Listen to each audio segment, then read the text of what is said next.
नमस्कार। आज की सबसे बड़ी खबर, क्या दिल्ली किसी बड़े सैन्य फैसले की ओर बढ़ रही है या सीमा पार अपनी ही बुलाई मुसीबत खड़ी है? सैटेलाइट इमेजरी और खुफिया जानकारी के आधार पर जो तस्वीर उभर रही है वो दक्षिण एशिया की भू राजनीति में बड़े बदलाव का संकेत दे रही है। नई दिल्ली अब एक ऐसा सख्त कदम उठाने जा रही है जो केवल चेतावनी तक सीमित नहीं है। सवाल ये उठता है, भारत का ये बदला हुआ एक्शन प्लान आखिर कितना विध्वंसक होने वाला है?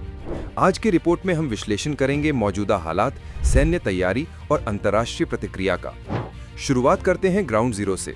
पिछले कुछ दिनों से चल रही अटकलें अब हकीकत का रूप ले रही हैं। अमेरिकी खुफिया उपग्रहों या सैटेलाइट इमेजरी में जो कैद हुआ है उसने रक्षा विश्लेषकों के माथे पर चिंता की लकीरें खींच दी हैं। लाइन ऑफ कंट्रोल यानी LOC से लेकर पाकिस्तान के कब्जे वाले कश्मीर यानी POK तक भारतीय सेना की हलचल असामान्य रूप से बढ़ गई है। सीमा पर अत्याधुनिक मिसाइल सिस्टम और भारी तोपखाने पहुंच चुके हैं। जब अंतर्राष्ट्रीय समुदाय हालात पर नजर बनाए हुए है तो भारत की यह रणसज्जा क्या महज एक अभ्यास है या फिर यह डिफेंसिव यानी रक्षात्मक मुद्रा से हटकर पूरी तरह ऑफेंसिव या आक्रामक रणनीति का हिस्सा है? रक्षा विशेषज्ञों का मानना है कि यह किसी बड़े बदलाव की आहट है। सीमा के हालात पर हमारे पास मौजूद खबरों के मुताबिक पूरी नियंत्रण रेखा पर हाई अलर्ट जारी कर दिया गया है। T-90 भीष्म टैंकों की गर्जना सीमा के बेहद करीब सुनी जा सकती है।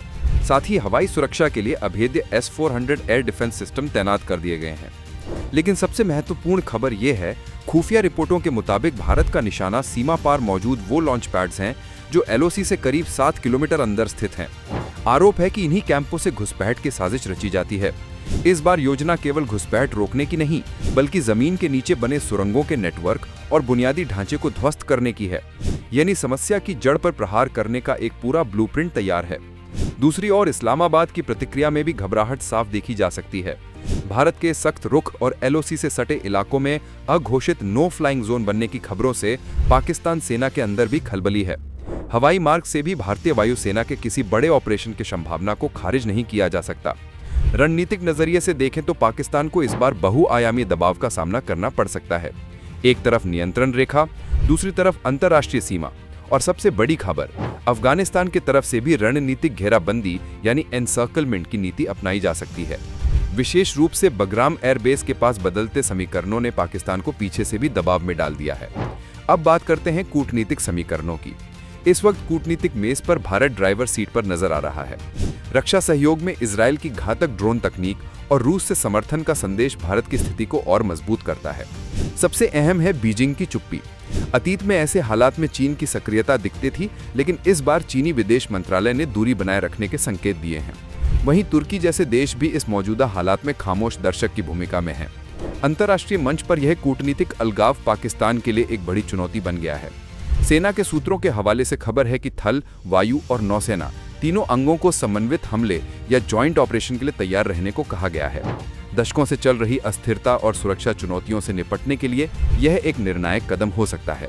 संयुक्त राष्ट्र में भी भारत POK के मुद्दे पर नए दस्तावेज पेश करने की तैयारी में है, जहां कई देश भारत के सुरक्षा अधिकारों का समर्थन कर सकते हैं। तो दोस्तों, तस्वीर बिल्कुल साफ है। भारत अब सिर्फ निंदा या विरोध दर्ज कराने में विश्वास नहीं रखता। सप्लाई लाइन काटने से लेकर बंकरों को ध्वस्त करने तक हर तरह की तैयारी की खबरें आ रही हैं। अगले कुछ घंटे या कुछ दिन भारतीय उपमहाद्वीप के इतिहास का रुख मोड़ सकते हैं। हम पल पल की अपडेट पर पैनी नजर बनाए हुए हैं। आपको क्या लगता है, क्या भारत का ये सख्त रवैया पाकिस्तान को काबू में कर पाएगा या ये POK वापस लेने की शुरुआत है? अपनी राय कमेंट बॉक्स में जय हिंद लिखकर जरूर बताएं। देश और दुनिया की अहम खबरों और सटीक विश्लेषण के लिए हमारे चैनल को सब्सक्राइब करना न भूलें। देखते रहिए। नमस्कार।